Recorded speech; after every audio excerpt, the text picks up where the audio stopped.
अस्सलाम वालेकुम। I am dental surgeon doctor की नसीब।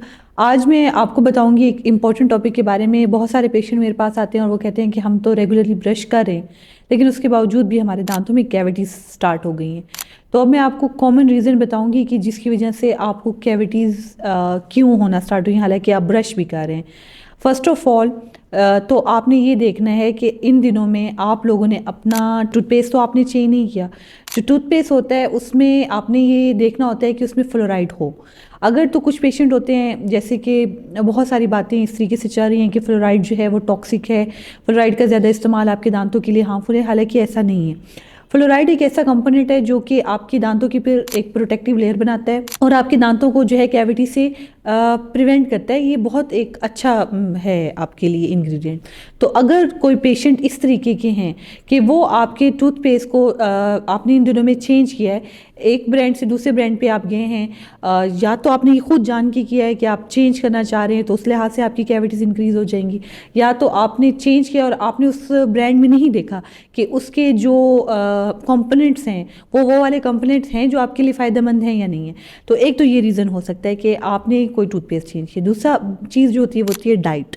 डाइट में अगर आपने इन दिनों में ज़्यादा सिट्रस फूड, देखिए हेल्दी हम समझते हैं कि बहुत अच्छे हैं, लेकिन अगर आपने उनका बहुत ज़्यादा इस्तेमाल कर लिया है, लाइक ऑरेंजेस हो गए, लेमन हो गए, ये सिट्रस है, अगर आपने इनको ज़्यादा इस्तेमाल करना स्टार्ट कर दिया है तो ये क्या करेंगे और इसके बाद आपने बस वो खा लिया और आप घूमते फिरते रहे, आपने कुली नहीं की, अपने मुंह की जो इन्वायरमेंट है उसको आपने फिर से न्यूट्रलाइज नहीं किया, वो एसिडिक रहेगा जिसकी वजह से है वो एक ऐसा इन्वायरमेंट प्रोड्यूस करेगा जिससे आपकी बैक्टीरिया को ज़्यादा अच्छे चांस मिलेगा कि वो उसके ऊपर आपके दांतों के ऊपर ज़्यादा अटैक करें और ज़्यादा कैविटीज़ लगाएं।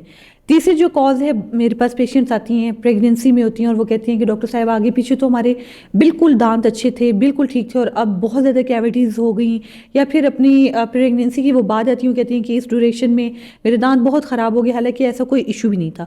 तो मैं आपको आज उसके कॉमन कॉज बताती हूँ कि क्या वजह है। जब ये आपका टाइम होता है तो उसमें मॉर्निंग सिकनेस बहुत ज़्यादा होती है, वॉमिटिंग बहुत ज़्यादा होती है। तो जब ये इश्यूज़ होते हैं तो जब वो एक वॉमिट आप करते हैं तो उसके आपके जो माउथ का इन्वायरमेंट है वो एसिडिक हो जाता है और फिर अगेन आपकी बैक्टीरियाज को ये मिलती है अपॉर्चुनिटी कि वो ज़्यादा से ज़्यादा कैविटीज़ कॉज करें। तो ये रीज़न है। अगर कुछ पेशेंट ऐसे हैं जो कुछ ऐसी मेडिकेशंस ले रहे हैं जिसकी वजह से उनके माउथ में जो है स्लाइवा कम प्रोड्यूस हो रहा है और उनको लगता है कि अब उनका मुंह ज़्यादा खुश्क रहता है, ज़्यादा जो है वो ड्राइनेस ऑफ माउथ हो गई है, तो उस केसेस में आपकी कैविटीज़ ज़्यादा हो जाएंगी।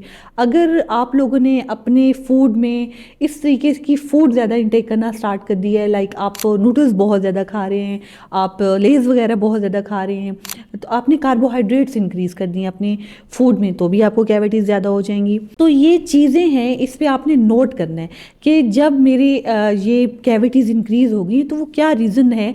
आजकल की ड्यूरेशन में मैंने अपनी डाइट में क्या चेंजेस, अपनी रूटीन में क्या चेंजेस, या मेरी हेल्थ में ऐसी क्या चेंजेस हुई है, या कौन सी मेडिकेशन ऐड हुई है जिसके बाद मैं ये इशू फेस कर रहा हूँ। तो जब आपको ये चीज़ें महसूस हो तो आप फ़ौरन से जाएं अपने डेंटिस्ट के पास, उनको चेक करवाएं ताकि वो आपको प्रिकॉशंस बताएं कि आपने ये काम करने हैं और उससे ना सिर्फ आपके दांत कैविटी से बच जाएंगे बल्कि ये है कि आपके अच्छे दांत लॉन्ग टर्म के लिए हो जाएंगे। Thank you so much.